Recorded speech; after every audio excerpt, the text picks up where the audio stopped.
Welcome, and I am currently in Grand Teton National Park, but I wanted to take a few minutes to tell you how much I care about my students, and as a demonstration of that, to give you a few clues on what you can do to empower yourself for success in this class.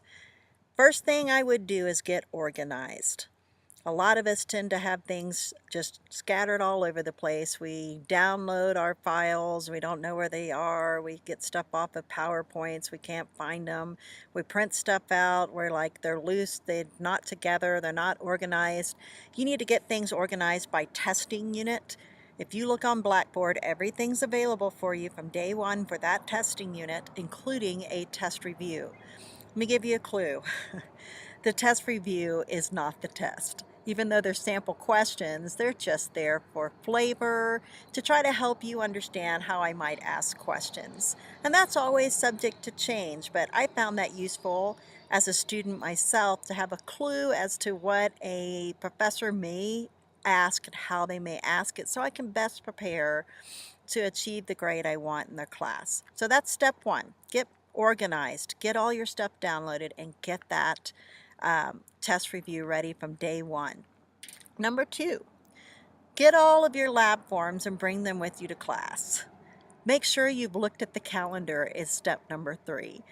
Things are due. I can always change a due date. Pretty much test dates stay the same and project dates, stuff like that.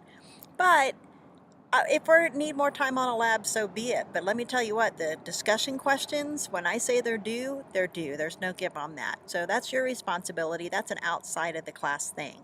If you're not aware, science classes usually take about double to triple the amount of time for the amount of hours that you meet in class a week. So you have to assume this is a 4-hour science class. You're going to be spending at least 8 to 12 hours, literally a week, in preparation outside of class to achieve the grade that you want.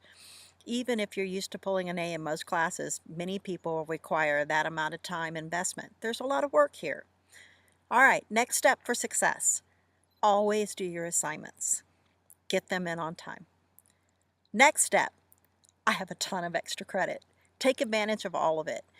There's stuff for every test. I don't necessarily make an announcement in class. It usually just happens on Blackboard. Some of these videos are going to be extra credit, so stay tuned and be sure to watch them. Make sure that if you don't have the right technology at your house, that you go to MCC and use it there.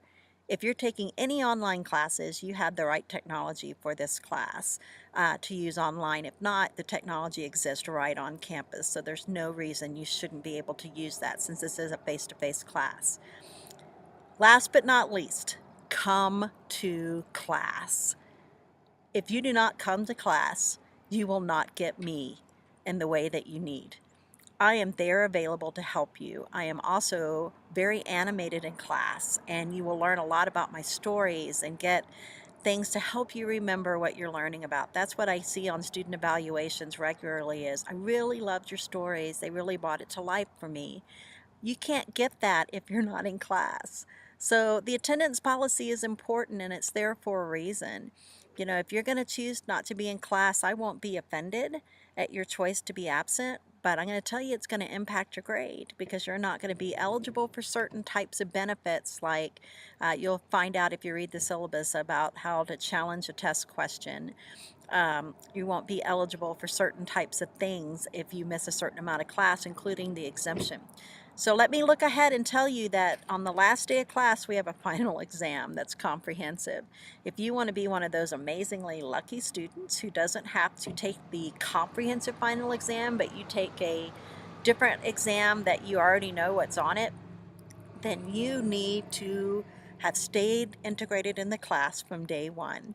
People make A's every semester and are really proud of their A's. You should be too, but keep in mind this is a 4-hour science credit, and it's going to require your time and attention. I will see you through the semester, and I am available in my office hours and before class. Just so you know, my office is room 222 in the science building, and my office hours are posted in the syllabus online and on my office door. So please come to class prepared, bring your book, make sure you're there, and I am looking forward to having you be one of my exempt students this semester. Thanks.